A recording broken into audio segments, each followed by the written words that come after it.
주님이 말씀해 주시고 오늘 저희들에게 아니면 내일 아니면 주일 어느 날이라도 어느 날 갑자기 주님이 내게 말씀해 주셔서 그리스도 앞에 무릎 꿇게 하시고 우리의 삶을 온전히 주님께 의탁하는 주의 젊은이들이 되게 도와 주옵소서.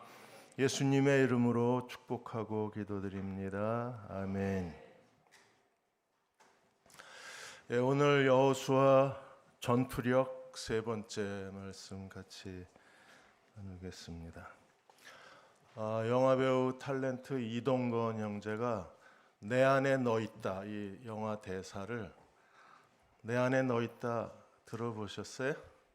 내 안에 너 있다는 이 영화 대사를 20번이나 NG를 냈답니다. 말 한마디, 내 안에 너 있다. 그 느낌을 살려내기 위해서 무려 20번이나 NG를 냈대요.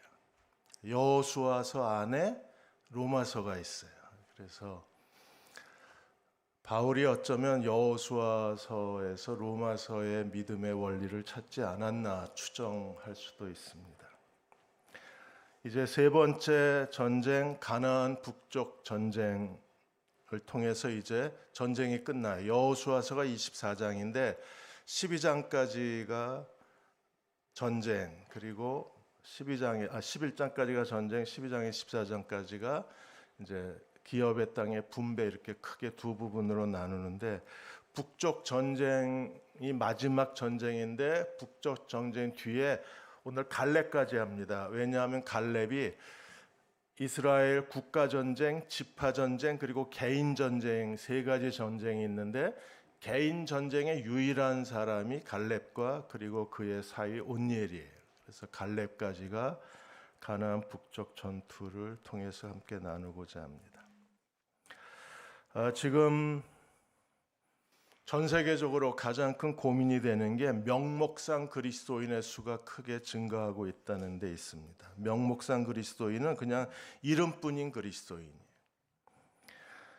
가나안 성도들을 포함해서 명목상 그리스도인이 대략 한 60%, 10명 중 6명에 해당할 것으로 추정을 합니다. 놀라셔야 돼요. 이게 정말 우리를 서글프게 하는 숫자입니다. 10명 중 가나안 성도까지 합치면 10명 중 6명이 이름뿐인 그리스도인은 언제든지 교회를 그만둘 수 있는 사람들입니다.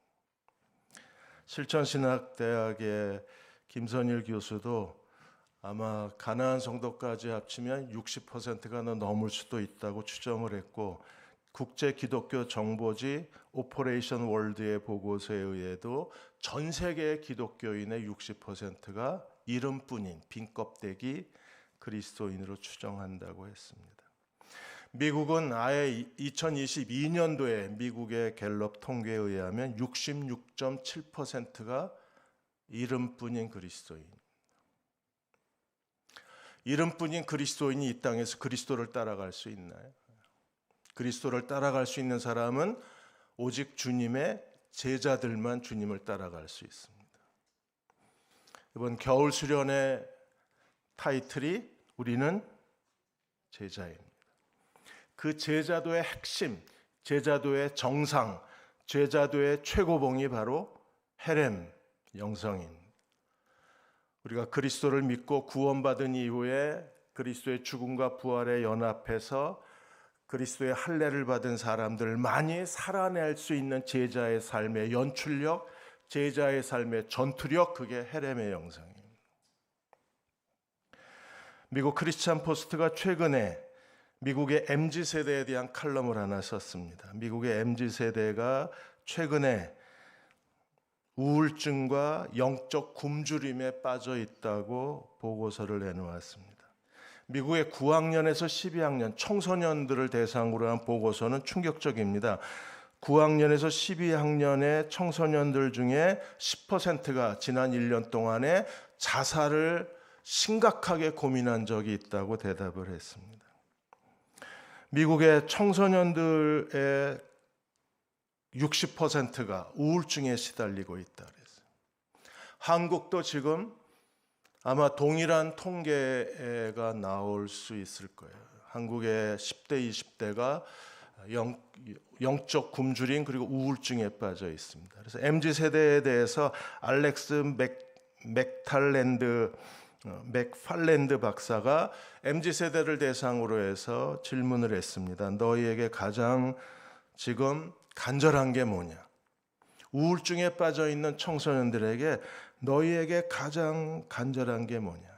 우울증에 마비가 돼버린 청소년, 우울증에 완전히 몸이 굳어져 버린 청년들에게 질문했습니다. 너희에게 가장 지금 간절한 게 뭐냐? 뭐라고 대답했겠어요? 우리는 영적으로 채워줄 누군가를 찾습니다.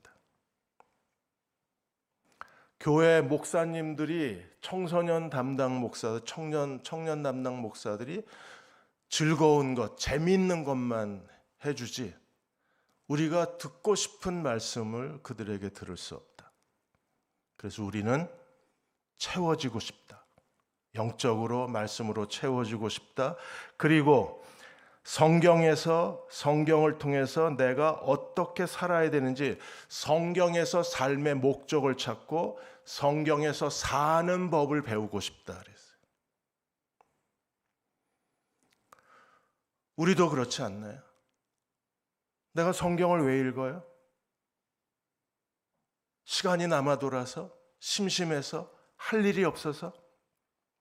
우리가 성경을 읽는 목적이 무엇입니까? 내가 무엇 때문에 살아야 되는지를 알고 싶어요. 성경을 왜 읽어요? 어떻게 살아야 되는가, 삶의 방법을 알고 싶은 거예요. 가나안 북부 전투의 가장 중요한 메시지는 가나안 북부 전투에서 갈렙까지를 통해서 하나님이 우리에게 주시는 삶의 4가지 법칙이 있어요. 이 4가지 법칙은 헤렘의 제자도를 사는 모든 젊은이들이 반드시 배워야 할 삶의 법칙입니다. 삶의 법칙을 배워야 그래야 우리가 우리의 삶을 하나님께 의탁할 수 있고 삶의 법칙을 배워야 하나님과 더불어 내 인생을 완성시킬 수 있기 때문에 그래요. 첫 번째 법칙이 뭘까요? 오늘 11장 4절에서 9절까지 가나안 북부 전투에서 하나님께서 여호수아에게 하신 말씀을 우리들에게 전해주고 있습니다. 가나안 북부 전투의 핵심 인물은 하솔왕 야빈이 동맹국들을 다 끌어모으고 연합군을 만들어서 그 숫자가 얼마나 많았는지 해변에 4절에 보시면 모든 군대를 거리고 나왔는데 민중이 심이 많아 해변에 수다한 모래 같고 말과 병기도 심이 많았어요. 그래서 이 하솔을 중심으로 한 북부 연합군이 메론 물가에서 진영을 벌이고 여호수아와 이스라엘 군대와 더불어 전쟁을 벌인 게 가나안 북부 전투입니다. 남부 전투의 가장 핵심은 누구였어요? 예루살렘 왕이었어요. 북부 전투에서는 하솔 왕이 그 중심에 서 있습니다. 근데 하나님께서 여호수아에게 이렇게 말씀하셨습니다. 6절에 보시면 여호와께서 여호수아에게 이르시되 그들을 인하여 두려워하지 말라. 내일 이맘때, 하나님은 정확하게 시간까지 말씀하셔요. 내일 이맘때. 정확하게 하나님의 타임에 대해서 얘기하셨습니다. 내일 이맘때에 내가 그들을 이스라엘 앞에 붙여서 몰살시키리니, 어떻게 승리할 것까지도 하나님께서 자세하게 설명하십니다. 내일 너희에게 붙여서 몰살시키겠다. 그런데 하나님이 주신 특별한 명령, 그동안의 중부전투, 남부전투에서 전혀 말씀하지 않았던 새로운 명령이 주어졌습니다. 그 명령이 뭐예요? 그들의 말 뒷발에 힘줄을 끌고 불로 그 병거를 사르라. 말의 뒷발에 힘줄을 끊어라. 말 뒷발에 힘줄을 끊으면 그건 이제 더 이상 말이 아니에요. 군대에 동원할 수 있는 군대 무기가, 전쟁 무기가 될 수 없어요. 힘줄이 끊어진 말은. 그리고 그 당시에 가장 최고의 강력한 전쟁 무기는 병거였습니다. 지금의 가장 최고의 전쟁 무기는 드론입니다. 우크라이나, 러시아 전쟁에서 지금 드론이 이 전쟁을 계속 끝나지 않는 전쟁으로 이어져 가는 거예요. 북한 병사가 드론을 발견하고 놀라는 모습까지 신문에 그대로 보도가 됐잖아요. 근데 고대 근동 지방에서는 병거가 가장 최고의 무기였어요. 근데 하나님께서 그 병거, 최고의 전략적 무기인 말과 병거를 전부 쓸모없게 만들어라. 말과 병거를 다 전쟁에 사용할 수 없도록 무용지물로 만들어. 그게 하나님의 가나안 북부 전투의 명령이었습니다. 나중에 선지자들이 어떻게 말했어요? 이스라엘 왕들에게 주신 명령이 무엇입니까? 말과 병거를 의지하지 말고 뭘 의지해요? 하나님만 의지해라. 그러니까 전쟁에서 하나님을 의지하느냐 아니면 말과 병거를 의지하느냐, 하나님을 의지하느냐 아니면 돈을 더 의지하느냐, 누구를 의지하느냐, 이 질문이 첫 번째 법칙입니다. 사랑하는 여러분, 누구를 의지해야 될까요? 우리는 스펙을 더 많이 쌓으면 더 좋은 직장에 들어갈 거라고 생각해서 열심히 스펙을 쌓았습니다. 스펙이 내 인생의 길을 열어주던가요? 졸업장을 따고 석사학위를 따고 박사학위를 따면 더 많은, 더 좋은 직장에 더 많은 보수를 받을 거라고 기대했습니다. 그리고 성형외과 가서 뜯어 고치면 얼굴이 좀 더 매력적이면 내 길이 열릴 거라고 기대하고 돈을 열심히 모아서 얼굴을 뜯어 고쳤습니다. 길이 열리던가요? 어떤 사람은 운이 좋아서 열릴 수도 있습니다. 어떤 사람은 그럼에도 불구하고 여전히 길이 열리지 않습니다. 우리는 이제 어떻게 살아야 되나요? 우리가 살아가야 할 삶의 방법이 무엇입니까? 시편 37편 5절 3절에서 6절까지 이렇게 말씀하셨습니다. 여호와를 의뢰하고 선을 행하라. 땅에 머무는 동안에 그의 성실로 먹을 거리를 삼으라. 또 여호와를 기뻐하라. 저가 내 마음의 소원을 이루어 주시리로다. 누가 내 마음의 소원을 이루어요? 졸업장이? 스펙이? 외모가? 부모가? 내 마음의 소원을 이루어 주시는 분이 누구십니까? 여호와를 기뻐하라. 왜 기뻐하라 그랬어요? 왜 기뻐하라고 그러셨습니까? 그분만이 내 소원을 하나님이 내 소원을 이루어 주신 분이라는 사실을 발견했을 때 기뻐하는 거예요. 근데 우리는 아직도 마병이 몇 명이고 병거가 몇 마리인가에 내 인생을 다 의탁하고 그것으로 안심하려고 하는데, 더 중요한 것은 내 인생을 채워주실 수 있는 분은 하나님이세요. 그래서 하나님께서 우리가 더 이상 세상 방식을 의지하지 않도록 내가 의지하는 말 뒷발의 힘줄을 하나님이 끊어버리세요. 그리고 내가 의지하고 있던 병거를 하나님이 다 불태워버리세요. 그리고 하나님만 의지하도록 내 삶을 점점점 막다른 골목으로 밀어 넣으실 때가 있어요. 5절에 내 길을 여호와께 맡기라. 저를 의지하면 저가 이루시고. 하나님께 맡기면 누가 이루세요? 하나님이 이루어 주십니다. 믿으십니까? 정말 하나님이 이루어 주십니까?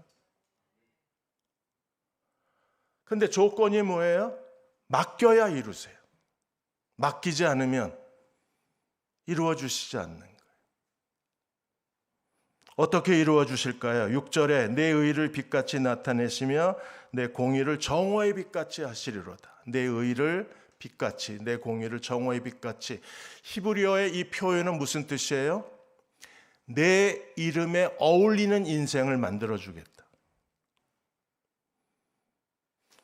우리가 내 인생을 하나님께 맡기면 하나님이 어떻게 하신다고요? 내 인생을 만들어 주시는데 어떻게 만들어 주세요? 하나님 마음대로 만들어 주시는 게 아니라 내가 원하는, 내 이름에 어울리는, 내가 찾는 너의 인생으로 만들어 주시겠다고 약속해 주셨어요. 맡기기만 하면. 정말 그러실까요? 어제 저녁에 오병이어에 대해서 말씀을 드렸습니다. 빌립은 계산기를 두드리고 있었지만 안드레는 어린아이 도시락을 찾아왔어요. 왜 어린아이 도시락을 찾아왔을까요? 어린아이 도시락이 없으면 주님은 아무것도 하실 수 없나요? 그게 필요합니까? 사탄이 와서 40일 굶주린 예수님께 첫 번째 예수님께 요청한 게 뭐예요? 이 돌들로 떡덩이가 되게 하라. 능히 그러실 수 있는 하나님이시죠. 오병이어 아이의 도시락이 없으면 기적을 행하실 수 없나요? 있나요? 네, 대답하기 싫어요? 없어요? 있어요? 없어요. 이스라엘의 국화가 무화과입니다. 없을무, 꽃이 없는 나무. 무화과 나무에 정말 꽃이 없을까요? 꽃이 없이 열매 맺는 나무는 없어요. 하나님의 자연 법칙에. 그럼 무화과 꽃은 어디 있어요? 무화과가 아니라 은화과입니다. 껍데기하고 열매 그 사이에 꽃이 들어있어요.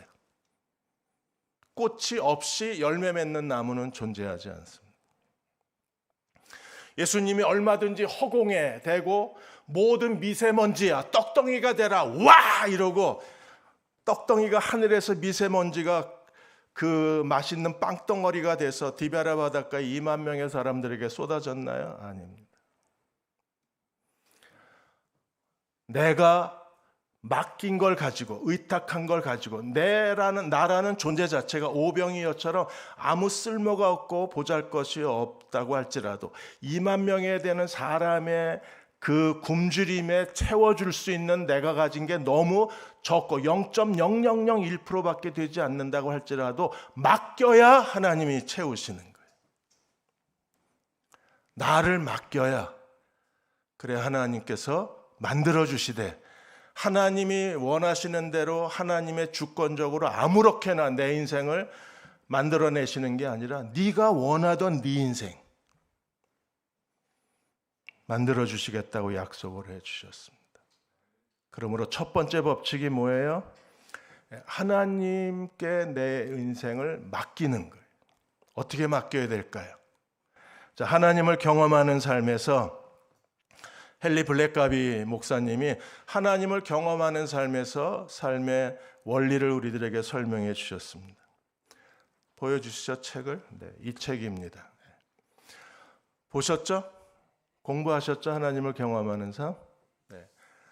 어느 날 같이 기도하다가 페이스 침례교회 그 헨리 블랙가비 목사님 밴쿠버의 페이스 침례교회 담임 목사님이셨는데 모두가 다 청년 리더들하고 목사님의 마음에 그 밴쿠버에 있는 대학 캠퍼스 선교를 해야 되겠다는 공동의 비전이 생겼어요. 그래서 담임 목사님하고 청년 리더들이 이 대학을 선교하자. 대학생들에게 복음을 전하자. 그래서 남침내 교단의 청년 선교 전문가를 불러서 세미나를 했습니다. 청년 이 선교 전문가가 밴쿠버를 둘러보고 나서 이 페이스 교회의 리더들에게 이렇게 얘기했어요. 기숙사에 성경 공부반을 만들어서 전도하면 효과적일 것이라고 아이디어를 줬습니다. 그래서 교회에서 재정을 투입을 해서 대학교 기숙사에 성경 공부반을 만들려고 계속 기도하고 어마어마한 비용을 투자를 했어요. 근데 2년 동안 그 사역에 실패했습니다. 분명히 하나님이 비전을 주셨습니다. 전문가의 조언을 들었습니다. 그리고 교회가 기도하고 예산을 투입했습니다. 그런데 2년 동안 실패했어요. 헨리 블랙가비 목사님이 기도하다가 요한복음 6장을 읽고 예수님이 일하신 방법을 찾아냈어요. 예수님이 어떻게 일하셨습니까? 내 아버지가 지금까지 일하시니 나도 일한다. 그래서 청년 리더들을 불러다가 주일날 이렇게 얘기했습니다. 하나님이 일하시는 현장을 찾아라. 그래서 하나님이 일하시는 현장을 찾고 나에게 보고해달라. 어느 한 자매가 학교 식당에서 식사를 하는데 자기가 같이 강의를 듣는 한 여학생이 너 그리스도인이지? 교회 다니지? 그렇다 그러니까 우리 좀 도와줘라. 거기에 영어로 성경 공부하는 클럽이 하나 있었는데 거기 11명이 영어로 된 성경을 읽고 있었는데 기독교인이 하나도 없는 거예요. 그동안에 기독교인이던 한 학생이 있었는데 트랜스포에서 다른 캠퍼스로 가는 바람에 11명이 모여서 매일 성경을 읽는데 가르쳐주는 사람이 없는. 자매가 헨리 블랙가비 목사님에게 가서 보고를 했습니다.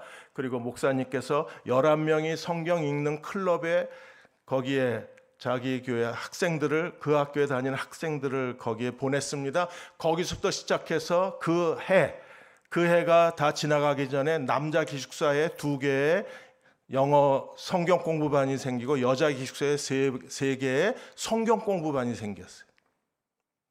그동안에 사람이 계획을 세우고 사람의 방법으로 기숙사에 성경 공부반을 만들려고 수없이 노력했는데 다 실패했는데 하나님이 일하시는 곳을 찾아서 거기에 함께 참여했더니 하나님께서 1년이 채 그 해가 가기 전에 남자 기숙사 2개, 여자 기숙사 3개의 성경 공부반이 생겨났어요.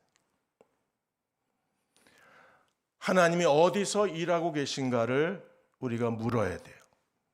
그리고 거기에 참여했을 때 하나님이 내 인생에 새로운 길을 열어주시는 거예요. 저도 은퇴하고 나서 은퇴했을 때가 코로나 막바지 마지막 해였었어요. 은퇴하자마자 모든 집회와 교회 프로그램이 다 멈춰있던 시대였습니다. 갑자기 사역이 완전히 아무것도 할 수 없는 상황이 됐어요. 제가 하나님 앞에 계속 기도한 내용은 단 하나의 기도였습니다. 제가 얼마든지 후배 목사들 전화하고 제가 아는 선교단체들 연락해서 내가 하고 싶은 일들을 만들어낼 수 있었습니다. 그런데 그렇게 하지 않았습니다. 저는 하나님 앞에 기도만 했습니다. 하나님이 어디서 일하고 계신지 보여주십시오. 그러면 제가 순종하고 하나님이 일하시는 것에서 저도 일하겠습니다. 지금까지 안 보여주셔서 이루고 있습니다.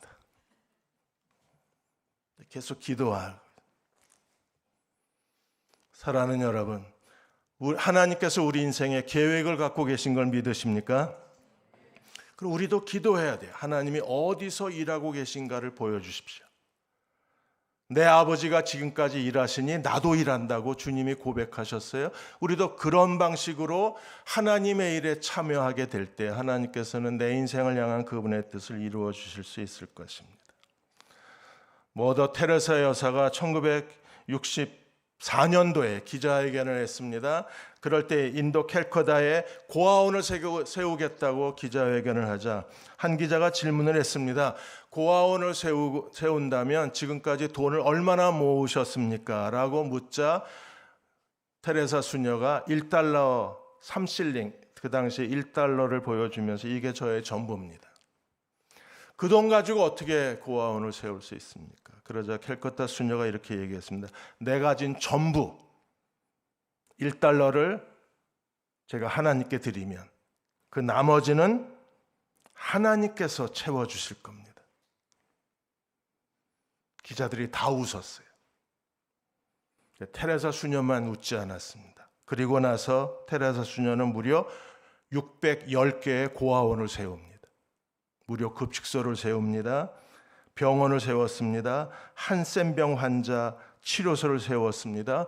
결핵 치료소를 세웠습니다. 1달러 가지고. 나머지는 누가 하셨어요? 하나님이 하셨어요. 그걸 하나님께 드렸을 때 하나님이 일하신 거예요. 닥터 피어슨 박사가 어느 날 선교사들 여름 수련회 때에 와서 이렇게 얘기했습니다. 오늘 저의 설교를 저의 마지막 설교라고 생각해 주십시오. 그리고 오늘 설교를 저의 유언이라고 생각해 주십시오. 저는 지금까지 많은 하나님의 사람들을 만났는데 하나님께로부터 하나님이 준비해 놓으신 것을 온전히 다 하나님께로부터 최대한의 분량을, 자기 인생의 분량을 하나님께 얻어낸 사람은 한 사람도 보지를 못했습니다. 하나님이 내 인생에 100을 준비하셨는데 우리는 하나님께 20, 30을 받고 만족하는 거예요. 50, 60을 받고 이제 충분하다고 생각하는 겁니다. 그래서 하나님께로부터 하나님이 준비하신 자기 인생의 최대한의 분량을 하나님께로부터 얻어낸 사람이 없다는 거예요. 왜 그런가? 가장 큰 이유 중에 하나가 하나님께 자신을 완전히 의탁하지 않았기 때문에 하나님께서 준비하신 것을 우리들에게 주실 수 없다고 했습니다. 의탁이라는 게 뭐예요? 오늘의 나, 현재의 나의 환경을 그대로 오늘을 하나님께 다 맡기는 거잖아요. 우리가 다 맡겼을 때, 온전히 맡겼다고 확신했을 때 하나님께서 나를 위하여 준비하신 하나님의 것을 채워주실 수 있는데, 자신을 완전히 100% 하나님께 양도한 사람을 만나보기 어렵다는 거예요.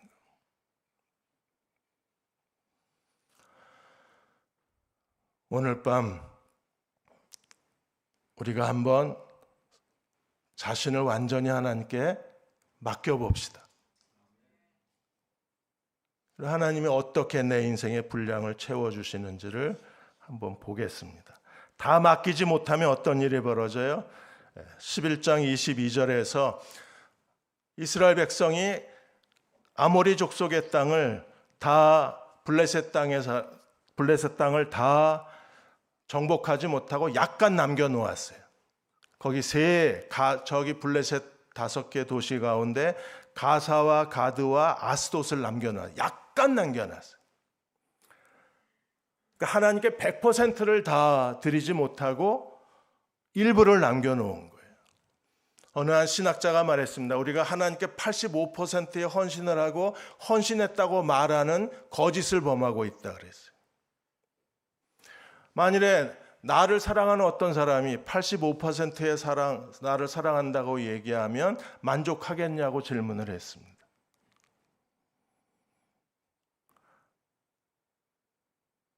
애인이 있어요? 맨 앞에 우리 형제님, 애인이 있습니까?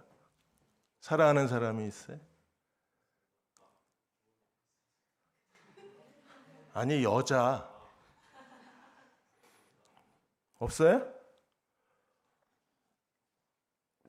그 얼굴 가지고 왜 없어? 잘생겼구만. 만일에 내가 사랑하는 여자가 85%만 나를 사랑한다. 그럼 그 여자 사랑할 수 있어요? 85% 사랑하는데 15% 딴 남자 생각하는데 그런 거예요? 연애 경험이 없으시구만. 이런 남자를 붙잡아. 우리 자매 여러분, 여기 있어. 이 순수한 남자를 사랑해. 완전히 맡겨야 되는데 다 맡기지 못하고 어디만 남았어요? 가사와 가드와 아스돗만 남겼어요. 약간 남은 이 가사와 가드와 아스돗에서 어떤 일이 벌어졌습니까? 나중에 삼손이 가장 수치를 경험하는 게 어디예요? 가사. 다윗이 골리앗과 전쟁을 벌였는데 골리앗이 어디 출신이에요? 가드. 약간 남겨놓은 그 다 맡기지 못한 아주 일부분 남겨놓은 그곳에서 골리앗이 이스라엘을 위협하는 거예요. 아스돗에서는 더 비극적인 일이 벌어집니다. 무슨 일이 벌어졌어요? 하나님의 법궤가 빼앗긴 곳 중에 하나가 아스돗입니다. 치욕스러운 이스라엘 역사에 치욕스러운 일들이 벌어진 곳이 가사, 가드, 아스돗이었어요. 그러므로 우리가 첫 번째 법칙, 하나님께 온전히 맡기는 법을 배워야 돼요. 자, 두 번째 법칙으로 넘어갑니다. 4가지 삶의 법칙 가운데 두 번째 법칙은 이제 12장에서 모세가 정복한 왕의 명단과 여호수아가 정복한 왕들의 명단이 나오는데, 놀랍게도 모세가 정복한 요단 동편에서 정복한 아모리 왕 시온과 옥에 대한 이야기가 여호수아보다 모세가 정복한 전쟁의 승리의 이야기가 먼저 앞서가서 여호수아의 길을 열어주어요.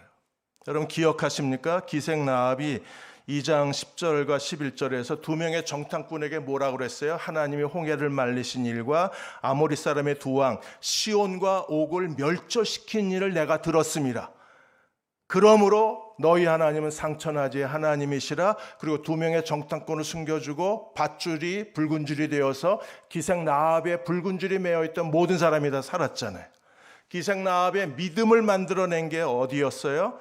아모리 사람의 두 왕 시온과 옥을 멸절시킨 일. 누가 정복했습니까? 모세가 정복한 왕들의 소문이 여호수아보다 먼저 가서 하나님께서 어떤 분이신가를 그들에게 두려움을 만들어내고, 여호수아가 도착하기도 전에 두 왕을 정복한 모세의 승리의 소문이 가나안 거민들을 두려움에 떨게 만든 거예요.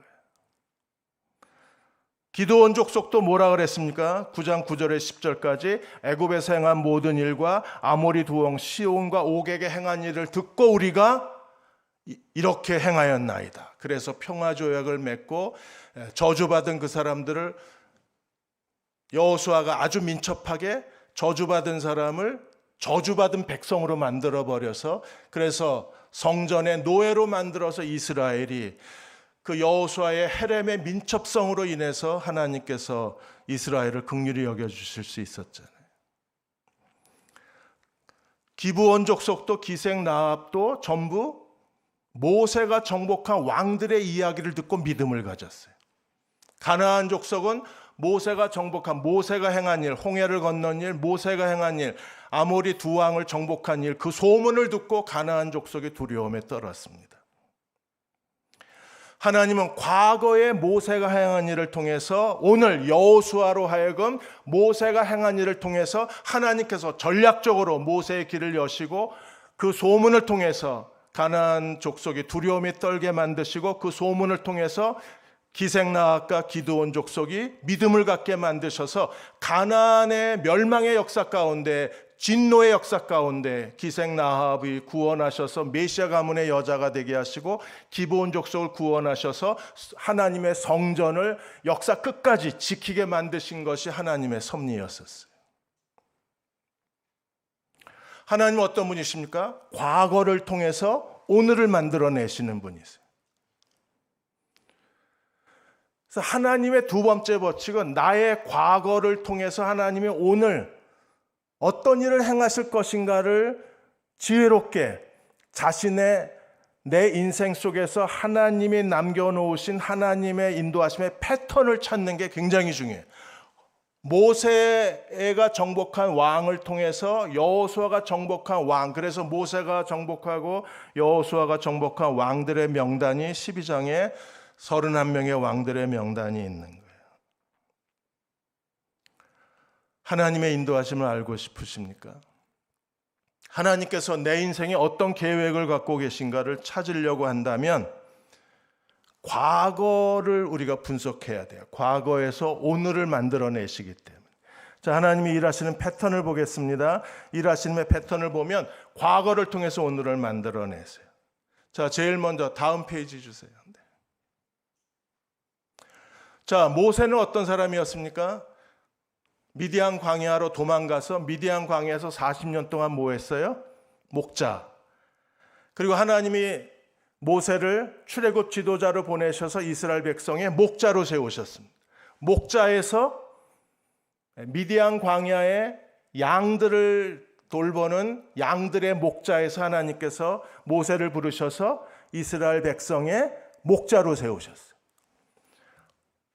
목자의 과거에서 목자의 현재가 만들어지는 거예요. 자, 요셉은요. 요셉은 꿈의 사람입니다. 하나님의 패턴이 꿈이에요. 그래서 꿈 때문에 형들의 미움을 받고 꿈 때문에 팔려갔다가 보디발 장군의 감옥에서 꿈을 해석해 주므로 술 맡은 관원장에게 요셉이 어떤 사람인가를 보여주고, 그리고 바로의 꿈을 해석해 주므로 국무총리가 되어서 풍년 7년, 흉년 7년 동안에 하나님이 요셉을 통해서 야곱과 70명의 가족을 애굽 땅에서 돌보게 하신 게 하나님의 뜻이었잖아요.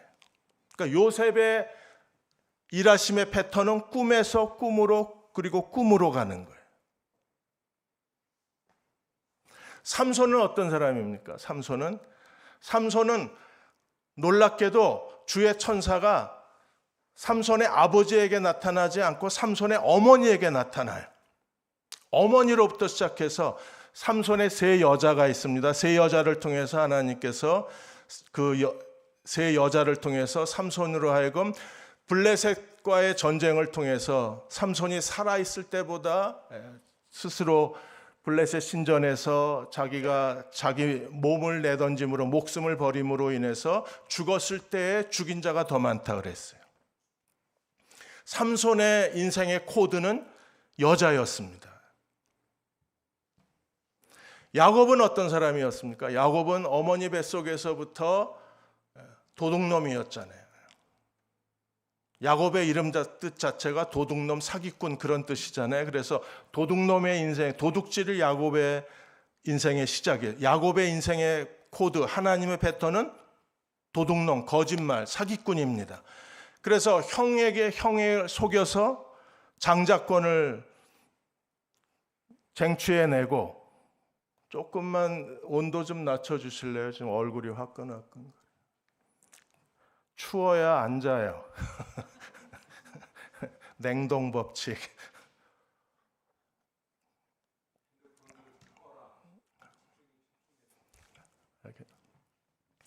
지금 여기에 파카 입고 여기 있으면 졸아.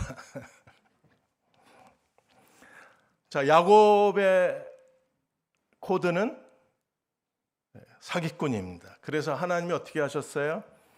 더 큰 사기꾼 외삼촌에게 20년 동안에 사기를 당하게 하셔서, 그래서 야곱이 외삼촌 라반을 통해서 성화가 돼가지고 그리고 돌아왔잖아요. 돌아와서 이스라엘 12지파의 아버지가 될 수 있었습니다. 그러니까 야곱의 생애에는 속임수로 시작해서 속임수로 가요. 에서로 시작해서 에서로 끝나요. 그리고 베드로 같은 경우에는 우리가 너무나 잘 아는 대로 바다에서 고기를 잡는 어부였는데, 예수님이 베드로를 부르시고 뭐라고 말씀하셨습니까? 고기 잡는 어부를 사람 낚는 어부로. 어부를 바꾸셨나요? 아니요, 어부는 그대로입니다.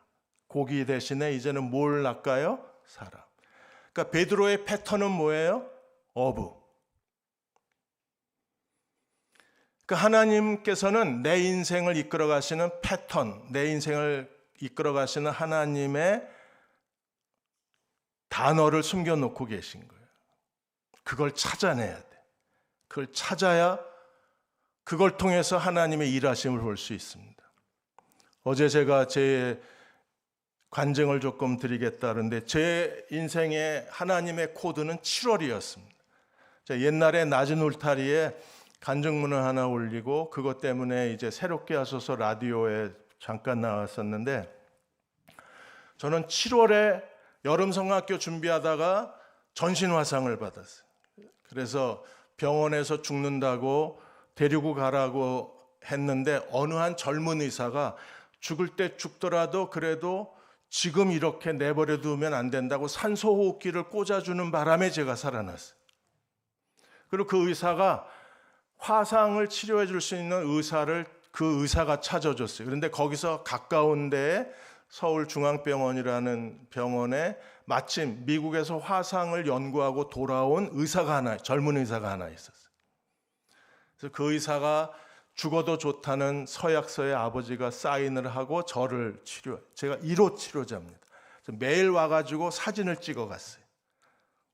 그분이 학회에 발표한다고 제 얼굴에 까만 띠 딱 두르고 눈에 무슨 범죄자처럼, 그래서 매일 사진을 찍어서 그분의 화상치료 1호가 저예요. 그리고 나중에 그 논문 때문에 이분이 경찰병원의 화상 전문 센터장이 돼요. 그 당시에 화염병 때문에 데모하는 학생들로 인해서 화염병으로 화상 있는 군인들이, 그 경찰이 많아서 거기서 이제 화상 센터장이 됐습니다. 그게 7월에 있던 일이에요. 1년이 지나서 그 다음에 7월에 제가, 가족들은 다 멀쩡하고 동네 사람도 멀쩡한데 저만 장티푸스에 걸렸어요. 40일 동안 계속 화장실을 들락날락거렸습니다. 뼈만 남았었어요. 뼈에다가 정말 가죽만 남았었어요. 근데 병원에, 보건소에 갔는데 그 당시에 치료할 만한 게 없고, 보건소에서 검사했는데도 아무 이상 없다 그러고 집으로 데려가라 그래서 그냥 집에서 계속 증상은 장티푸스인데 병명은 안 나오고, 이렇게 그것도 7월에 있었던 일이에요. 그 다음에 7월이 되자 두려웠어요. 무슨 일이 일어날 것 같았어요. 어느 날 제가 쓰러졌습니다. 병명도 없어요. 그냥 병원에서는 영양실조 같다 그러는데 저의 면역 체계가 다 망가졌습니다. 그리고 의사가 다시 한번 또 저에게 사망 선고를 내렸습니다. 며칠 못 살 테니까 집에서 잘 돌보시라고. 세 번째 살아났어요. 세 번째 살아났을 때 저는 더 이상 하나님을 거역할 수가 없었습니다. 그 당시에 그 교회, 개척교회 목사님이 계속 저한테 너 조군, 그때 저는 이제 막 교회를 막 나갔으니까 조군, 조반사, 주일학교 교사를 반사라고 그랬어요. 조반사, 신학교 가야 돼. 저는 아주 완악하게 거부를 했거든요. 저한테 다시는 그런 얘기하지 마시라고. 교회 안 나갈 거라고. 근데 세 번째 쓰러지고 나서 목사님이 다시 오셔서 신학교 가야 돼 하는데 더 거역할 수가 없었어요. 내년엔 진짜 죽을 것 같았어요. 그래서 7월이 저한테는 하나님의 패턴이었어요. 제가 열심히 사역할 때 7월이 제일 바빴습니다. 왜?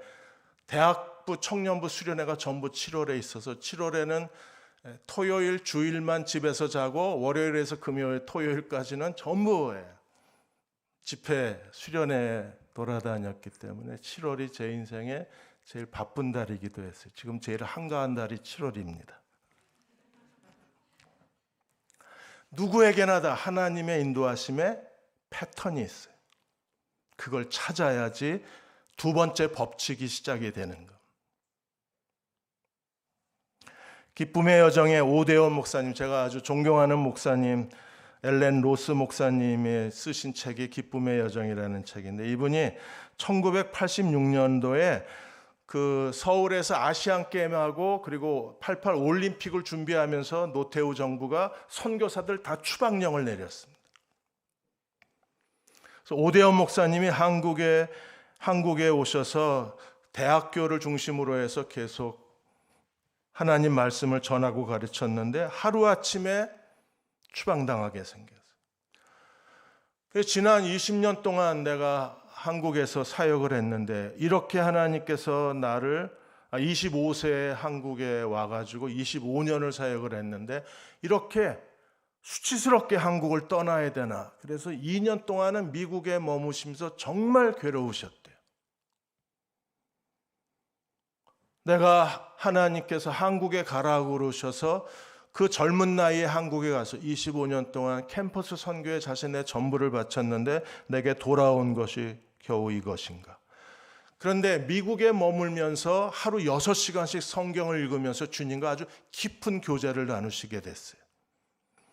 그리고 2년 만에 완전히 회복이 되셨을 때 오대원 목사님이 이렇게 고백을 하셨습니다.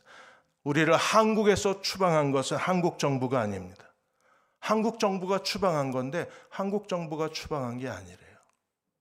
한국 정부가 추방한 것이 아니라 하나님께서 우리를 추방하시고 그리고 2년 동안 하나님과 깊은 교제를 통해서 우리에게 새로운 비전을 주셨습니다. 그래서 그 새로운 비전이 대만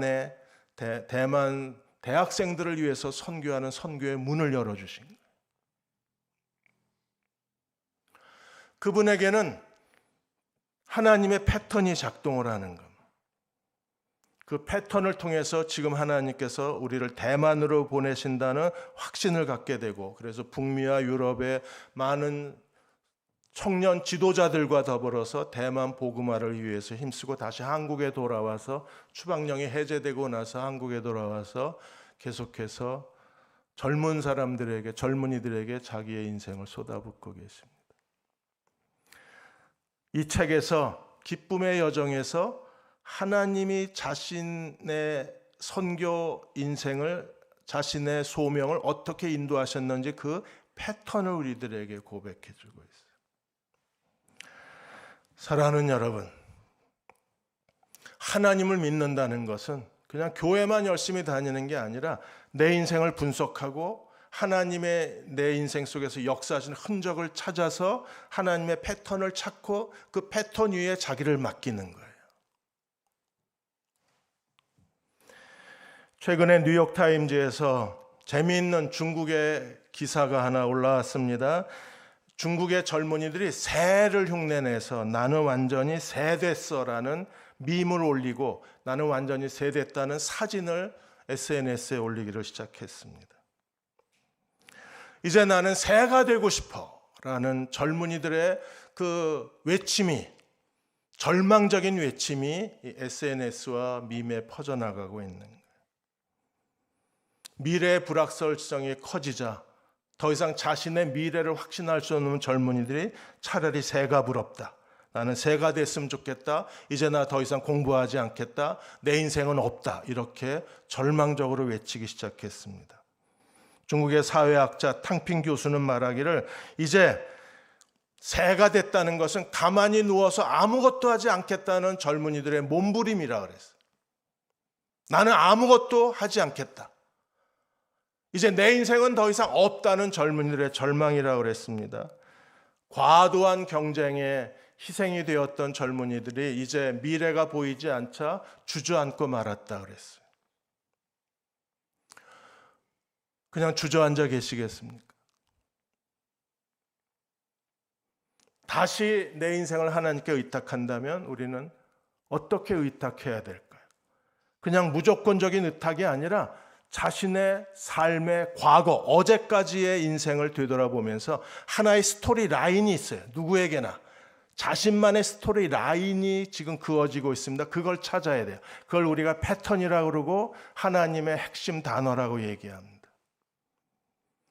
그리고 그걸 찾고 하나님께 의탁했을 때 하나님께서 내 인생의 새로운 길을 열어주실 수 있는 거예요. 지난번에 파리 올림픽에서 태권도에서 금메달을 딴 박태준 선수 잘생겼어요. 그리고 이 박태준 선수의 경기를 보면 양발을 씁니다. 태권도에서 양발을 자유롭게 쓰는 선수가 없었어요, 그동안에. 손흥민 선수가 유명한 게 양발을 쓰잖아요. 박태준 선수도 양발을 써서 금메달을 땄습니다. 그 양발을 쓸 수 있기까지 박태준 선수가 하루에 지금까지 왼발로 태권도 발차기 연습을 100만 번 이상을 했대요. 100만 번.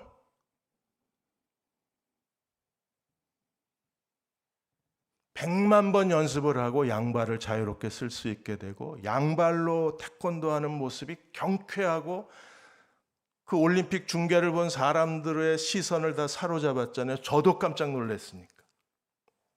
야, 쟤 누구야? 그리고 마침내 금메달을 거머쥐고 아마 당분간 이 선수를 이길 사람이 없을 거예요.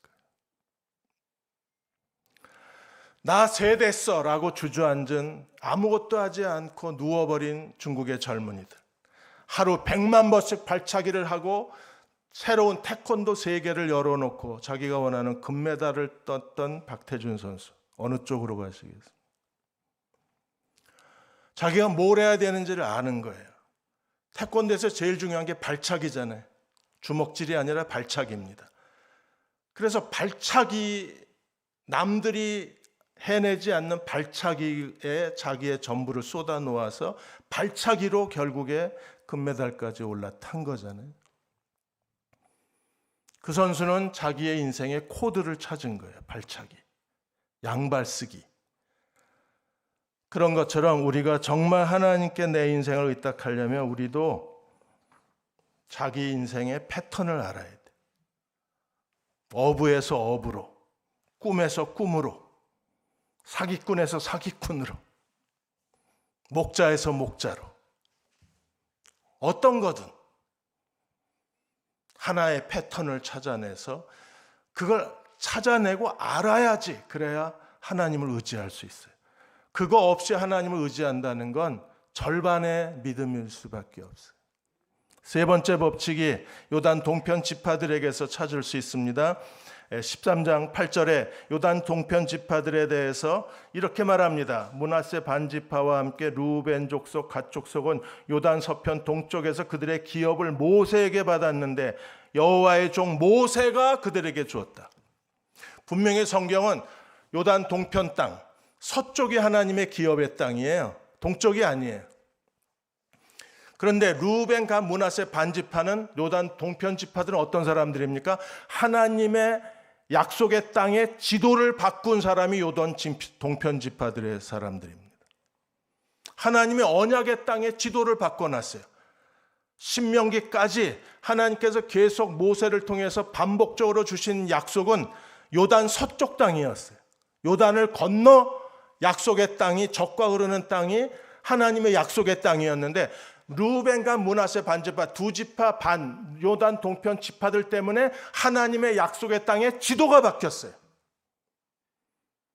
그래서 지금 초록색, 주황색, 빨간색까지가 하나님의 약속의 땅으로 지도를 바꾸어 낸 사람들이 요단 동편 지파들입니다. 사랑하는 여러분, 하나님의 언약의 땅 지도를 바꿀 수 있어요? 하나님이 약속하신 건데, 족장들을 통해서 약속하시고 모세를 통해서 약속하신데 그 땅 지도를 누가 바꿀 수 있어요? 그런데 루벤, 갓, 므낫세 반지파는 약속의 땅의 지도를 바꾸어 낸 사람이에요. 이게 가능해? 정말 이런 일이 일어날 수 있어? 하나님이 자신이 약속하신 것을 취소하시고 가나안 언약의 땅의 지도를 바꾸신다고 이게 하나님의 주권 맞는가? 그런데 루벤과 므낫세 반지파는 하나님의 주권을 바꿔놨어요. 언약의 땅 지도를 바꿔놨어요. 오늘 본문에서는 모세가 줬다 그랬습니다. 모세가 줬나요? 아닙니다. 요단 동편 지파들이 모세와 딜을 했어요. 민수기 32장으로 넘어가면 요단 동편 지파들이 그 땅이 너무 요단 동편 땅이 목초지가 되고 자기들은 양떼를 많이 가졌으니까, 그래서 민수기 32장 1절에 보시면 루벤 자손, 갓 자손은 심히 많은 가축대를 가졌어요. 그러니까 자기들은 요단을 건너지 않고 이 땅에서 사는 게 너무 좋은 거예요. 왜? 양을 기르기에는 목장에 너무 최적의 땅이 요단 동편 땅이었기 때문에 자기들은 요단강을 건너지 않고 여기를 기업의 땅으로 가졌으면 좋겠다고 모세에게 얘기를 합니다. 그렇죠. 모세가 분노하고 이스라엘 족장들이 분노하고 이스라엘이 분노했어요. 하나님을 거역하려고 하느냐? 너희가 우리와 같이 건너가서 전쟁을 하지 않으면 어떻게 하나님의 약속의 기업을 받을 수 있느냐? 이렇게 해서 그들을 배신자, 반역자로 낙인을 찍고 요단 동편 지파들의 요구에 대해서 모든 백성들이 다 분노를 했습니다. 하나님을 거역하지 말라. 하나님을 배반하지 말라. 하나님의 이름을 업신여기지 말라. 온갖 분노로, 비난으로 요단 동편 지파들의 요구를 묵살을 했습니다. 근데 요단 동편 지파들은 정말 이 땅이 자기들의 양떼를 먹이기에 너무 적합한 최고의 땅이었기 때문에 그들의 요구를 굽히지 않았어요. 하나님을 거역한다, 하나님을 떠났다, 하나님을 배반했다는 그런 비난과 욕설을 듣고, 그리고 배반자의 낙인을 지키면서도 그들은 기어이 자기들의 요구를 관철시켜요. 그래서 16절, 19절에 보시면 그들이 나와서 이렇게 말합니다. 우리가 무장하고 이스라엘 백성들을 앞서 건너가서 가나안 서쪽 땅을 다 정복하고 난 뒤에 돌아와서 이 땅을 기업으로 갖겠습니다. 요단 서쪽 땅이 먼저 안식을 얻게 하겠습니다. 우리가 3만 명의 군대가 칼을 빼어들고 가서 맨 앞에 서서 전쟁을 해서 요단 서쪽 땅이 다 정복한 뒤에 우리가 돌아와서 이 땅을 기업으로 받겠습니다. 그걸 모세가 오케이 해요. 모세가 허락한 게 하나님이 허락하신 땅이 된 거예요. 처음부터 하나님이 약속이 없었어요. 처음부터 그 땅은 하나님의 기업의 땅이 아니에요. 그런데 기어이 자기들이 원하는 양떼를 많이 가지고 있는 루벤과 므낫세 반지파에게 너무나 최고의 기름진 땅, 하나님의 언약의 땅 이상으로 그들에게 필요한 땅이었기 때문에 그들이 하나님의 언약의 지도를 바꿔버립니다. 하나님이 내 인생에 계획이 없으시다고요? 그냥 이렇게 살다 죽는 게 하나님이 정하신 일이라고요? 누가 그래요? 바꾸셔요. 바꿀 수 있어요. 이미 바꾸셨잖아요. 처음부터 하나님의 지도, 하나님의 언약의 지도에도 존재하지 않는 땅을 하나님께서 그들에게 기업의 땅으로 주셨죠.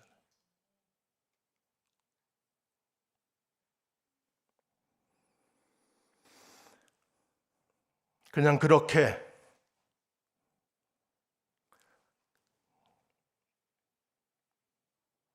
아무것도 없이 빈손으로 내 인생이 끝날 수는 없잖아요. 처음부터 하나님의 계획과 약속에 내가 없더라도 도전하고 또 도전하고 희생을 치르고 더 큰 희생을 치르고, 그래서 여호수아 1장에 하나님께서 강하고 담대하라고 말씀하시고 루벤 간 므낫세 요단 동편 지파들이 여호수아에게 강하고 담대하라고 말하고, 요단강을 제일 먼저 건너간 사람들이 루벤과 므낫세 반지파예요. 칼을 빼어든 3만 명의 군대가. 그리고 가나안 땅 정복에서 제일 앞장서서 전쟁을 이끌어갔던 사람들이 요단 동편 지파들입니다. 왜 그들은 그래야 했습니까? 요단 서쪽이 안식을 얻어야 우리가 원하는 것을 하나님께로부터 받을 수 있기 때문에, 그들이 원하는 것을 얻기 위해서 3만 명의 군대가 칼을 빼어들고 전쟁 맨 앞에서 가나안 정복 전쟁을 여호수아와 함께 이끌어간 거예요. 내가 원하는 걸 하나님께로부터 얻기 위해서.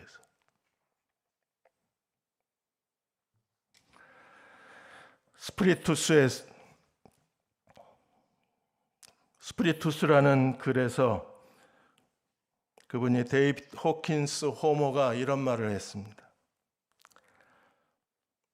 자기 할 일을 계속해라. 하나님의 뜻인지 아닌지 묻지 말고 그냥 자기 할 일을 계속해라.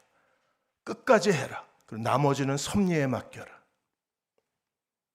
요단 동편 지파들은요, 자기들이 원하는 것을 하나님께 얻기 위해서 자신의 전부를 쏟았습니다. 그리고 마침내 모세가 그들에게 요단 동편 땅을 기업의 땅으로 허락한 것이, 모세가 허락하자 그 땅은 하나님이 허락하신 땅이 된 거예요. 언약을 바꾸어 내는 사람들, 하나님의 기업의 땅에 지도를 바꾸어 낸 사람들이 요단 동편 지파들의 사람들이었습니다. 근데 지금 한국의 현실은 어떻습니까? 졸업했지만 일자리가 없는 청년 백수, 15에서 29살 청년층에 대해서 조사를 했습니다. 그랬더니 무려 126만 명의 젊은이들이 직업이 없어요. 아무것도 안 합니다. 하나님을 의지하지도 않습니다. 그리고 자기가 인생에 뭘 얻으려고 하는지 자기도 모르는 거예요. 우리는 하나님께서 우리 가운데 행하신 일들을 우리가 알고 하나님을 의지했을 때 사람이 한 일이 하나님이 하신 일로 바뀌어낼 수 있어야 돼요. 제가 오늘 오전에 얘기 드렸죠. 사람이 한 일이지만 그걸 우리가 하나님이 하신 일로 바꾸어내는 사람이 되어야 된다 그랬어요. 지금 요단 동편 지파 사람들이 한 건 사람이 한 일입니다. 왜? 하나님의 약속에는 없으니까. 모세가 허락한 것도 하나님이 하신 일이 아니에요. 모세가 허락한 일입니다. 그런데 하나님은 요단 동편 지파들이 한 일을 하나님이 하신 일로, 모세가 허락한 일을 하나님이 하신 일로 하나님께서 만드신 거잖아요. 그래서 사람이 한 일이 하나님이 하신 일로 바꾸어 내신 것이 하나님의 주권이었어요. 정말입니까? 우리가 민수기 13장으로 가보겠습니다. PPT 14쪽에 보시면, 자, 처음부터 12명의 정탐꾼을 보낸 것은 하나님이셨을까요? 민수기 13장 1절 2절에서는 뭐라고 그랬습니까? 여호와께서 누구에게 일러 가라사대? 모세에 일러 가라사대? 재미없어도 이건 들으셔야 돼요. 사는 법칙이기 때문에 하나님이 모세에게 뭐라고 명령하셨습니까? 사람을 보내어 내가 이스라엘 자손에게 주는 가나안 땅을 탐지하게 하되. 12명의 정탐꾼을 누가 보냈어요? 누가 보내셨어요? 지금 읽었잖아. 정말 대답하기 싫은가 보다. 누가 보냈어요? 여호와께서. 중요한 걸 빼먹었다. 카페인 중독 수민 사장님이 그게 막 구워서 먹어야 맛있지 이게 1시간 지나서 먹으면 맛이 없다는 걸 제가 억지로 사왔어요. 드셨죠? 네. 안 먹었어요? 1시간 지났는데도 맛있어요? 눅눅하지 않고? 그럼 수민 사장이 뭐 장사를 못하는 거네? 1시간 지나면 눅눅해진다더니? 여기에 12명의 정탐꾼을 가나안에 보내신 사람이 누구예요? 여호와. 근데 정말 하나님이 보내셨을까요? 신명기 1장 21절 23절에 12명의 정탐꾼을 보내자고 요청한 사람들이 모세에게 이야기를 합니다. 우리가 먼저 정탐꾼을 보내는 게 좋겠다. 누가? 사람들이. 누구에게? 모세에게. 뭐라고? 정탐꾼을 보내서 정탐하게 하자. 그러자 모세가 뭐라고 그래요? 그렇게 하는 것이 선이 여겨서, 그래서 신명기 23절 1장 23절에 보시면 우리에게 회복해 하자 하기에 내가 그 말을 선이 여겨. 누가 보냈어요? 모세가 12명의 정탐꾼 보내는 걸 모세가 허락하고 요청은 누가 했어요? 백성들이. 그런데 민수기에서는 그게 백성과 모세가 한 일인데 누가 한 일로 바뀌었어요? 여호와가. 사람이 한 일이 누가 한 일로 바뀌었습니까? 하나님이 하신 일. 충격적이지 않아요? 왜 하나님 도둑질해? 모세가 허락한 걸 왜 나중에 하나님이 보내셨다 그래요? 나이가 드셔서 기억력이 없으셨을까요? 경도 인지장애가 오셨나요? 기억력이 잠깐 멈추셨나요? 모세가 선이 여겨서 12명의 정탐꾼을 보냈는데 왜 하나님이 그걸 여호와가 보냈다고 그러셨어요? 그 12명의 정탐꾼을 보낸 40일 동안 보낸 일을 하나님의 섭리로 바꾸어서 하루를 1년으로 계산해서 40년 동안 이스라엘 백성이 광야에서 1세대가 완전히 멸절되게 하신 하나님의 섭리로 모세가 12명의 정탐꾼을 보낸 걸 하나님의 구속사의 섭리로 바꾸어 내셨기 때문에 그걸 여호와가 보냈다고 하나님이 마지막에 말씀하시는 거예요. 사람이 한 일인데 누가 한 일로 되었어요? 하나님이. 빌레몬도 그렇습니다. 빌레몬서에 보시면 빌레몬의 집에 도망친 노예가 하나 있었습니다. 그 노예가 누구예요? 오네시모. 오네시모가 주인의 돈을 훔쳐서 도망가가지고 로마에서 유흥가에서 매일 밤 클럽에서 놀고 술 마시고 춤추고 마약하고 그러다가 결국에 돈을 다 잃고 범죄에 걸려들어서 로마 감옥에 들어와서 감옥에서 누굴 만납니까? 바울을 만납니다. 그래서 바울을 만나서 오네시모가 회심을 해요. 그래서 바울의 충직한 종이 됩니다. 그래서 바울이 빌레몬에게 쓴 편지가 빌레몬서예요. 빌레몬서는 읽어보셨습니까? 여호수아서는 잘 읽어보셨나요? 낮에는 왜 기브온 족속 얘기하는데 그렇게 낯선 표정을 지으셨어요? 쟤네가 누구야 이런 표정으로. 빌레몬서에 오네시모에 대해서 편지를 쓰는 거예요. 저는 이제 나의 동역자요. 누가? 오네시모가. 누군데? 도망친 노예인데. 그래서 바울이 빌레몬에게 얘기하는 거잖아요. 저를 내게로 돌려보내는 것은 저로 하여금 우리에게 영원히 우리 곁에 두고 하고 저가 이 일로 인하여 우리의 충실한 복음의 동역자가 되었으니 네가 저를 받아들여줬으면 좋겠다. 오네시모가 주인의 돈을 훔치고 도망친 것은 오네시모가 한 일입니다. 그런데 감옥에서 바울을 만나서 회심하고 변화되어서 바울의 동역자가 되었습니다. 이건 하나님이 하신 일입니다. 그리고 오네시모가 돈을 훔치고 도망친 사람의 일이 결과적으로는 하나님이 하신 일로 바뀌어져 있는 거예요. 왜? 감옥에서 바울을 만나서 회심하고 바울에게 하나님 말씀을 배우고 주님의 제자가 되고 바울의 동역자가 되고 하나님 나라의 충실한 인꾼이 되었으니까, 바울이 자신의 명예를 걸고 빌레몬에게 오네시모를 추천했으니까 그게 하나님이 하신 일이잖아요. 그럼 거꾸로 예정론의 입장에서, 그러면 처음부터 하나님께서 바울을 감옥에서 만나서 오네시모를 충실한 일꾼으로 만나기 위해서 오네시모로 하여금 도둑질하게 하나님이 매일 밤 꿈에 도둑질해라 도둑질해라 도둑질하라고 하나님 명령하셨나요? 사람이 한 일이에요. 정말 수치스러운 자신의 과거의 일입니다. 그런데 하나님이 그것을 영광스럽게 복음으로 변화시켜서 하나님이 하신 일로 바꾸어 내신 거잖아요.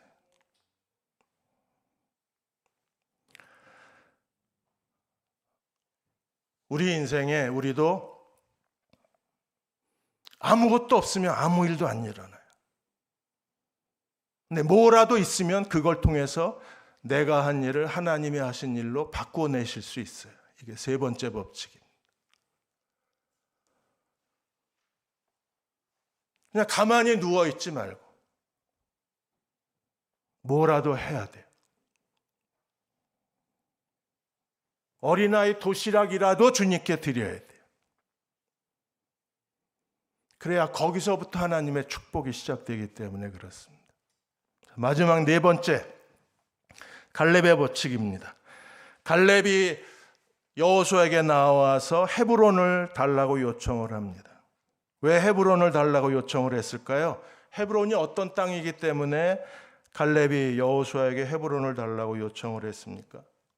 헤브론은 어떤 땅에 아브라함이 제단을 쌓은 도시 중에 하나입니다. 헤브론에는 특히 막벨라 굴이 있어서 아브라함과 사라, 이삭과 리브가, 야곱과 레아가 처음 결혼한 아내가 레아죠. 라헬을 좋아했지만 그래서 막벨라 굴에 장사 지낸 건 라헬이 아니라 레아가 장사를 지냈어요. 그리고 아브라함이 가나안 땅에서 자기 돈 주고 산 첫 번째 토지가 헤브론이었어요. 그런데 그 헤브론은 이스라엘 역사의 수치의 역사였습니다. 이스라엘을 치욕스럽게 만들었던 게 헤브론 땅입니다. 자, 여호수아 13장에 보시면 이렇게 얘기합니다. 이스라엘 자손 민수기에서 13장에서 이렇게 얘기합니다. 정탐한 땅을 악평하에 이르되 우리가 거기서 뭘 봤어요? 신장이 장대한 자를 봤는데, 신장이 장대한 사람은 네피림 후손님. 그 네피림의 후손 거인의 자손을 보고 12명의 정탐꾼 중에 10명이, 여호수아와 갈렙을 제한 10명이 이스라엘 백성들에게서 그 땅을 악평을 하고, 그들은 거인이고 우리는 메뚜기 같다고 불평을 하고 원망을 하자 백성들이 목 놓아 울고 결국 하나님을 잊지 아니함으로 하나님께서 다시 광야로 이스라엘 백성을 돌려보내시는 곳이 헤브론이었어요. 그래서 거기서 우리가 네피림의 후손인 17쪽입니다. 네피림의 후손인 아낙자손의 거인을 보았나니 우리 스스로 보기에도 메뚜기 같고 우리도 그들 보기에 그와 같을 것이라. 헤브론의 거인의 후손이 얼마나 컸는지 고고학적 사진 한 장입니다. 당시에 네피림의 거인의 족속일 것이라고 추정하는 사람 뼈예요. 지금 웅크리고 있는 세 사람이 인부들입니다. 뼈를 발굴하고 있는. 골리앗이 얼마나 컸는지 이해가 되시죠? 골리앗이 한 3m 30에서 3m 50 정도 됐을 거라고 추정을 합니다. 제가 175니까 저의 2배가 돼요. 그렇게 거인의 족속을 보고 이스라엘 백성들이 하나님을 거역하고 원망과 불평을 하나님께 쏟아놓고 하나님을 믿지 아니함으로 하나님께서 다시 광야로 되돌려 만드신, 이스라엘로 하여금 하나님을 거역하게 만든 수치의 도시가 헤브론이었어요. 헤브론이 거인의 도시였기 때문에. 지금 우리는요, 이 수치, 헤브론의 수치에 빠져 있습니다. 정치도 헤브론의 수치에 빠져 있어요. 지금 전 세계적으로 정치의 헤브론의 이 정치를, 다음 페이지요. 다음에 헤브론의 정치는 안 보고 계신가 보다. 그 다음, 정치의 헤브론은 완전히 거짓의 영이에요. 지금 프랑스도 정치가 날아갔습니다. 독일도 정치가 날아갔어요. 그리고 버마도 정치가 날아갔습니다. 한국도 지금 정치가 엉망입니다. 전 세계적으로 정치가 엉망입니다. 미국은 트럼프가 돌아왔습니다. 전 세계 정치를 완전히 빈 껍데기로 만들어 놓고 있는 거대한 거짓의 영의 세력이 바로 정치의 헤브론이에요. 교회의 헤브론은 어떻습니까? 우리가 탈기독교, 믿지 않는 그런 불신의 영이 휘젓고 다녀서 교회를 떠나는 젊은 세력이 점점 많아지고, 이제 캠퍼스 선교는 사망 선고를 내렸습니다. 그래도 우리는 다시 도전할 것입니다. 하나님께서 그 일을 우리에게 명령하셨기 때문에. 개인의 인생에도 헤브론의 수치가 우리를 뒤덮었어요. 개인의 인생의 헤브론은 어떤 것입니까? 스스로 자기 자신에 대해서 낙심의 영에 빠졌어요. 젊은 세대가 아무것도 하지 않고 무기력한 세대에 남아있는 이유가 여기 있습니다. 취업해라? 노. 결혼해라? 노. 애 낳아라? 노. 뭐 할 건데? 그냥 내버려 두세요.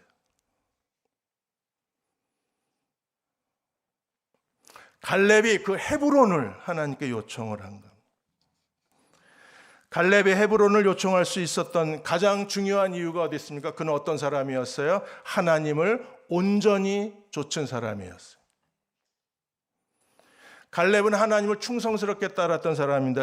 PPT 19쪽입니다. 갈렙이 그니스 사람이었어요. 그니스는 이방 사람인데 그가 12명의 정탐꾼 중에 한 사람으로 선정될 만큼 하나님께 충성된 사람이었어요. 여호와를 온전히 쫓았다는 말이 14장에서 여호수아 14장에 3번이나 반복됩니다. 14장 8절, 9절, 14절에 하나님께 충성되었다, 온전히 따랐다. 갈렙이라는 이름의 뜻이 무엇입니까? 케레브. 케레브는 무슨 뜻이에요? 개라는 뜻입니다. 사람 이름을 개라고 줬어요. 애견 가족이었나 봐, 그 집이. 개를 너무 좋아해서 그랬을까요? 왜 개라고 줬을까요? 상관없죠, 나하고. 사실은 그렇습니다. 우리하고 뭐 무슨 개라고 짓든 고양이라고 짓든 나하고 뭔 상관이 있어요? 상관이 있어요. 왜?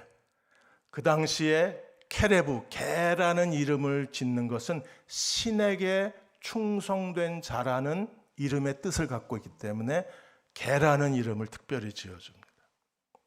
갈렙은 어떤 사람이었어요? 이름 자체가 신에게 충성된 사람입니다. 갈렙이 여호와를 온전히 따랐다는 말이 여호수아서에 3번 반복되고 민수기 14장 24절에도 내 종 갈렙은 그 마음이 다른 사람과 달라서 나를 온전히 쫓았은즉, 다른 사람과 달랐다. different spirit을 가졌다 그랬어요. 다른 사람과 다른 영을 가졌다. 여호와를 온전히 쫓았다. 온전히 쫓았다는 말에 전치사 아이레가 붙어 있습니다. 그래서 히브리어 원문에는 이렇게 되어 있어요. 여호와를 온전히 쫓았다는 말은 전치사 아이레를 붙이면 이렇게 되어 있어요. 하나님의 뒤를 꽉 채웠다. 하나님의 뒤를 충만하게 채웠다. 하나님의 뒤를 충만하게 채웠다는 게 무슨 뜻입니까? 하나님이 원하시는 것 이상으로 하나님께 헌신한 거예요. 하나님 명령하신 것 이상을 성취해낸 거예요. 하나님이 기대한 것 이상의 삶을 살아낸 거예요. 누가? 갈렙이. 오늘 이 시대에 하나님이 진정으로 찾는 사람들은 어떤 사람들입니까? 여호와를 온전히 따르는 사람들. 우리가 주님의 제자입니다. 누가 제자예요? 여호와를 온전히 따르는 사람들. 그들이 헤브론을 정복하고 이스라엘의 수치를 씻어낸 것. 그리고 14장에서 충격적인 이야기가 나와요. 그 땅에 전쟁이 그쳤다고 말합니다. 11장에서 이미 전쟁이 그쳤습니다. 근데 14장에서 한 번 더 전쟁이 끝났습니다. 무슨 뜻입니까? 수치를 정복해야 전쟁이 끝난 거예요. 이스라엘의 수치를 정복해야, 그래야 하나님의 가나안 정복 전쟁이 완성된 거예요. 지금 우리는 교회는 수치의 시대에 살고 있습니다. 캠퍼스 선교도 수치의 시대에 살고 있습니다. 하나님께 충성된 3040 세대가 썰물처럼 빠져나가서 교회 3040 세대가 수치에 휩싸여져 있습니다. 젊은 세대가 더 이상 주님께 헌신하지 않습니다. MZ 세대가 더 이상 하나님께로 돌아오지 않는 수치의 역사가 한국 교회를 뒤덮었습니다. 이 헤브론을 정복할 수 있는 사람은 단 한 사람, 여호와를 온전히 따르는 사람만이 헤브론을 정복해낼 수 있어요.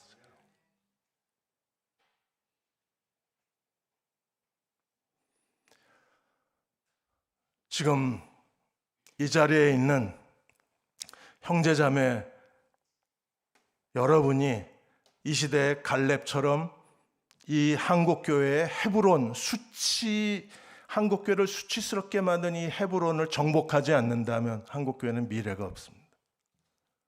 세계로 선교의 미래는 여러분에게 있어요. 여러분이 어떤 사람으로 어떻게 주님의 제자의 삶을 살아내느냐에 세계로 선교의 미래가 달려 있어요.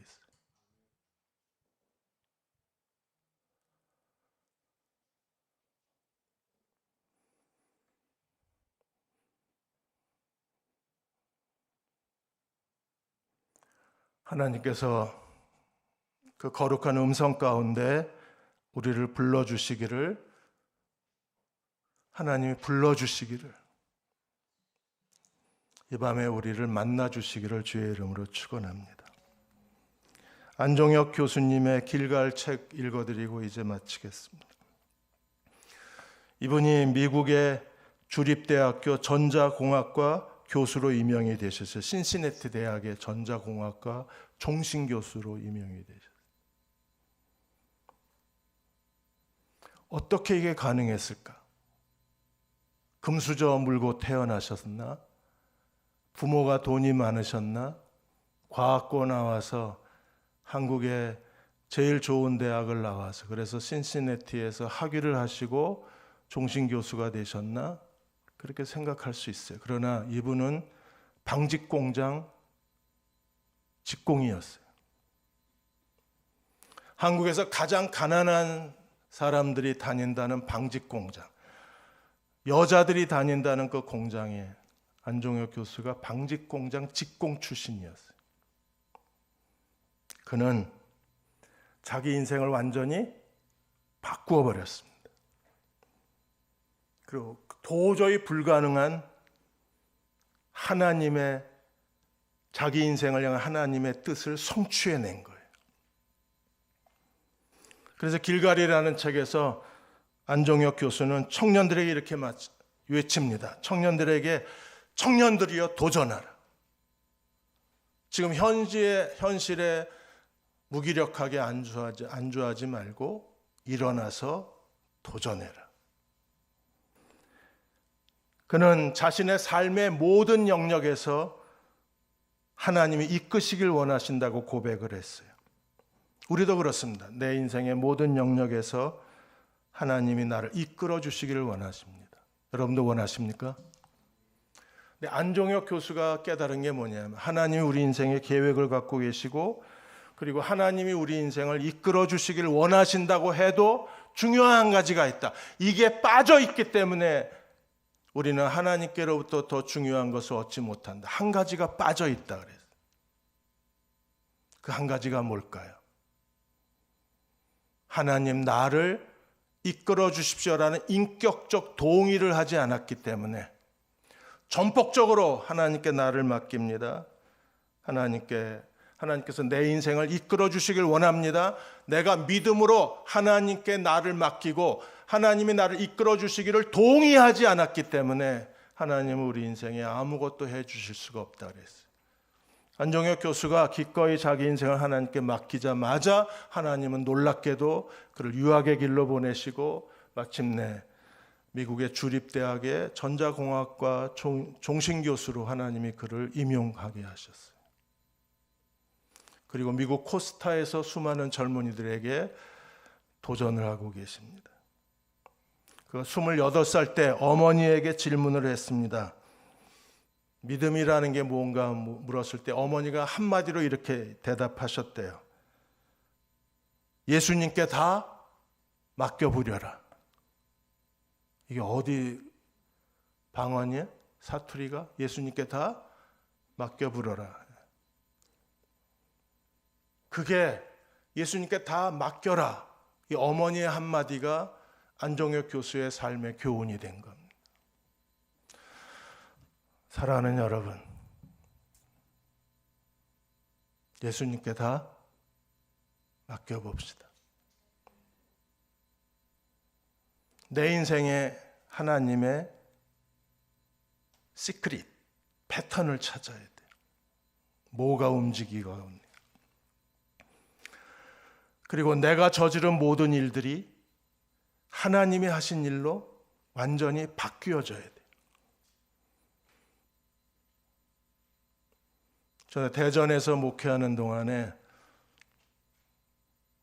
미혼모 가족들을 돌본 적이 있었습니다. 이제 16, 19, 20, 한두 살 된 애기 엄마가 된 거예요. 교회 오는 걸 정말 부끄러워했습니다. 제가 그분들한테 늘 한 얘기가 자기가 한 짓이 너무 수치스럽대, 지금 생각하면. 그때는 왜 그랬는지 그게 사랑이라고 생각했고 자기가 성인이기 때문에 결정할 권리가 있다고 생각했는데 지금 돌아보고 아이를 얼굴을 볼 때마다 눈물을 흘려요. 내가 무슨 짓을 한 건가? 제가 손잡고 기도했습니다. 주님, 우리가 한 일이 정말 마음에 들지 않고 때로 부끄럽고 때로 정말 실망스럽습니다. 내가 이런 인간이었나 좌절감이 듭니다. 그런데 제 인생의 결정이 하나님이 하신 일로 바뀌어지게 해주십시오. 그러자 어느 한 자매가 저를 정면으로 쳐다보면서 이렇게 말했습니다. 제가 한 일이 하나님이 하신 일이 되면 뭐가 달라지나요? 뭐가 달라질까요? 과거에 그 엄마의 실수가 그녀의 인생을 망가뜨리지 않을 거예요. 그녀의 인생을 구덩텅이에 빠지게 하지 않을 거예요. 왜? 하나님이 그녀를 영광스럽게 하시기 때문에. 아니면 그 아이를 통해서 하나님께서 그 어머니를 영광스럽게 하실 수 있으니까.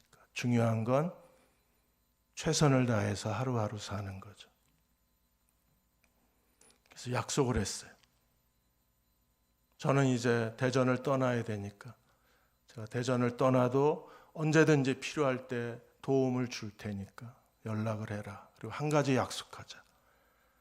내가 한 일이 하나님이 하신 일이 될 때까지 최선을 다하자. 오늘 할 수 있는 최선을 다하자. 그리고 하나님께 맡기자. 맡길 수 있나? 맡기겠대요. 그리고 정말 최선을 다해서 사는 모습을 곁에서 지켜봅니다.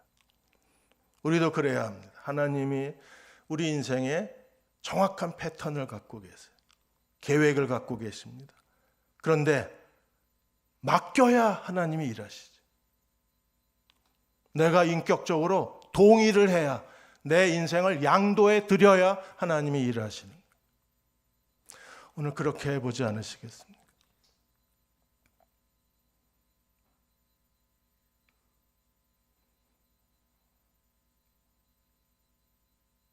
뭐 어떻게 해야 되는 건지 잘 모르면 그것부터 기도합시다. 하나님, 저 조경호 목사가 뭘 맡기자고 그러는데 전 잘 모르겠습니다.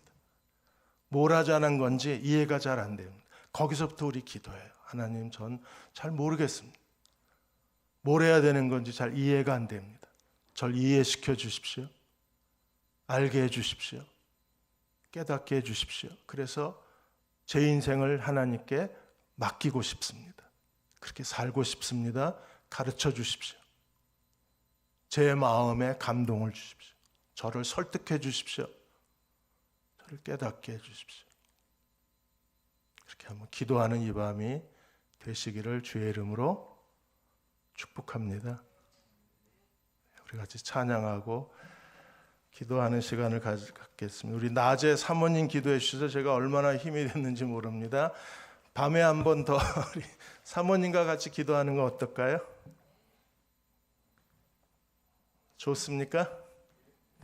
대답 좀 하고 삽시다. 찬양하는 동안에 사모님 나오셔서 우리 마지막 기도회를 함께 나누어 주겠습니다.